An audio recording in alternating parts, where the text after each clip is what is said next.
और घरवा में रहा चाहे बनवा में, अरे घरवा में रहा चाहे बनवा में, शिव गुरु के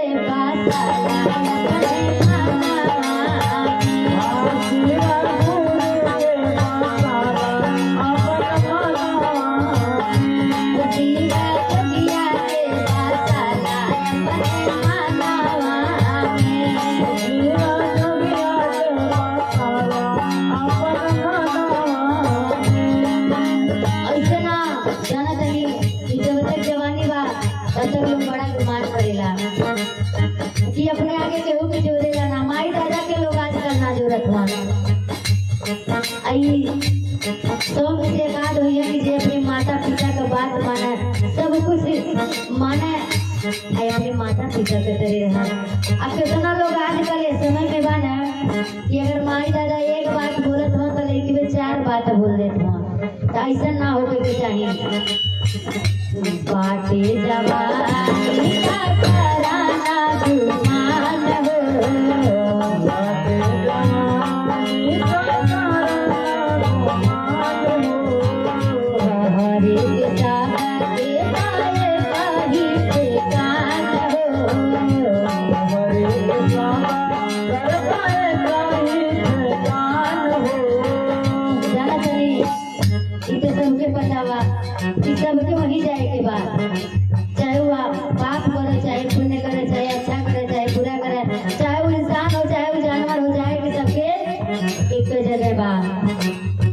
चर्चा कराला तुला गानामी, ए हो चर्चा कराला तुला गानामी, भोले बाबा के पासाला अपने खाना में, भोले बाबा के पासाला अपने खाना में, जीवा जबिया के पासाला अपने खाना में, जीवा जबिया के पासाला अपने खाना में।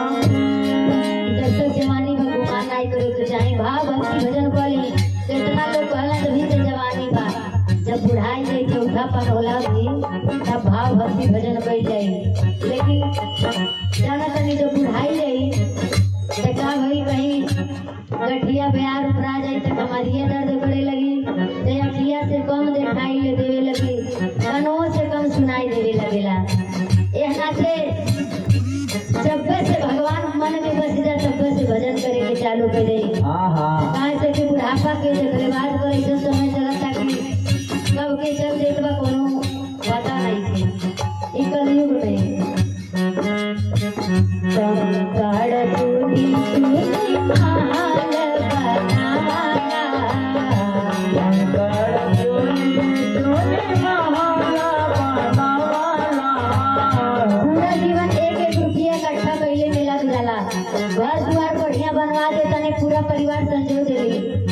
लेकिन कितना लोग बैठे पड़े हैं कहीं हमारे यहाँ से जहाँ तक लौकत बा सारा प्लाट हमारे होके ऐसा सीना तान के कहीं मालूम पड़े कि वो लड़के जाई है ऊपर, लेकिन ये बाबू जात के बरियों को ढेरो नहीं संगरी जाला। संकट टूटी टूटी महाल बनावाला, संकट टूटी टूटी महाल बनावाला, जिंदगी में दान पुण्य पूछहु ना कइला, जिंदगी में दान पुण्य पूछहु ना कइला, पूछ नहीं जाई तोहरे संगवा में,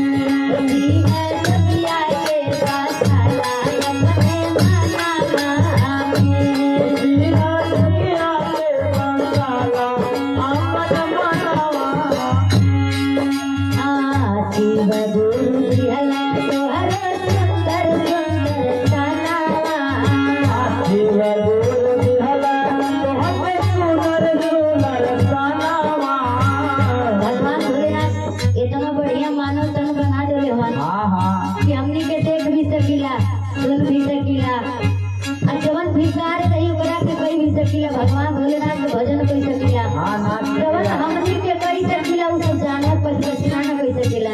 लेकिन अगर यह जीवन में यह मानव तन पे भी अगर आप कुछ नहीं कर पाई तो मनुष्य और जानवर में कोनो फर्क ना रह जाए। बोलिए श्री गुरु महाराज की जय। शिव गुरु बिहला तोहर सुंदर सुंदर सनामा, शिव गुरु बिहला तोहर सुंदर सुंदर सनामा, आवाज बोला की माधुर बचनामा। अरे मोहावास बोला भैया मधुर बचनावा। जब भगवान इतना सुंदर इतना बढ़िया बना देले हन, जेकरा के दुरुपयोग न करी। बढ़िया के अगर केहू से बोला जाए तो प्रेम के भाषा बोली, अच्छा से बोली, इना की चार गाली दे दे, चार बात ऐसा बोल दे कि हमन अगले वाले सामने वाला जो इंसान बा ओकरा के कष्ट न हो। आए जिंदगी में कभी अच्छा बात बोली, अच्छा सही रही, या गुरु भाई की तरफ से पावन 51 रुपए से आशीर्वाद। जय हो जय हो भगवान भोलेनाथ प्रिया पार्वती जी की कृपा आशीर्वाद बना रहे। जय हो जय हो। यहाँ से जैसे कि इतना गुरु महीना लोग बने, जब 4 दिन 6 दिन इकट्ठा हुई है तो जितना दुख रही जितना सुख रही है, घरे के बाद वो घरे के बाद और पिछवाड़े के बाद वो अगवारे के बाद सबके बताइए फलानवा के पतोहिया ऐसन भाई, ढकनवा का बेटिया ऐसन भाई, तो ओकर ढकनवा बेटुआ ऐसन बा। केहू के बात न कही के अगर आप लोग भगवान भोलेनाथ के बारे में बतियावल जाई तो ये सोच रही ऐसे बढ़िया और कुछ ना हो सकेला। जय हो जय हो। अगर दूसरे के कहा बे आप कि फलाना के बेटा हुआ वैसन बा तो बिहान के आपो का बेटा हुआ वैसन होई, आप फलाना के बेटी हुआ ऐसन बा तो आपो के एक बिटिया हो न सके वैसे हो जा। नाते केहू के कभी कुछ नहीं कहे के चाहिए। हाँ ऐसी बानी बोलिए, मन का आपा खोए और को शीतल करे, आप शीतल हो। हाँ जवन बोला जाई उहे काटा जाई, नाते केहू के बुरा न बोली न बुरा करी, अच्छा करी अच्छा कभी अच्छा सुनी अच्छा करी। हाँ शिव गुरु बिहला तोहर सुंदर सुंदर सनामा, भोले बाबा बिहला तोहर सुंदर सुंदर सनामा, आवाज बोला की माधुर बचनामा। मोहावास बोला भैया मधुर बचनावा। या गुरु भाई की तरफ से पावन 21 रुपए से आशीर्वाद। भगवान भोलेनाथ मैया पार्वती जी की कृपा आशीर्वाद बबुआ के तरफ बनल से रहे।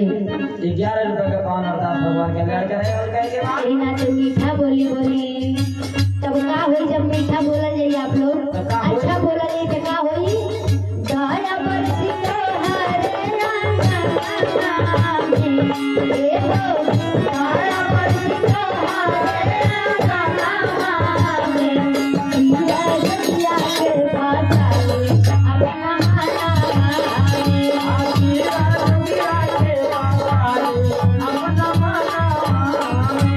यही नाते नियम दीदी और हरेंद्र भैया 3 गो नियम बना रहे का। और हो सुबह में जब उठी तो दया मांगी, हे भगवान भोलेनाथ अपन आशीर्वाद कृपा बनाए, हमारा परिवार सुखी रहे, संपन्न रहे, खुशहाल रहे। और दोपहर में चर्चा करी, अगर कहूँ जुटा तानी 2 लोग 4 लोग भगवान भोलेनाथ के बारे में बात ले, नहीं जुटा तानी अकेला काम करे कहीं भगवान भोलेनाथ के ओम नमः शिवाय कही सबको ई चर्चा हो गई। शाम के ओम नमः शिवाय के जाप करे के बाद अगर रुद्राक्ष के माला बात 108 जाए और नाई बात दे दें, आपको मन करे भगवान भोलेनाथ के नाम का सिमरन करके सब सुखी। जय हो जय हो जय हो। हाँ भैया हरे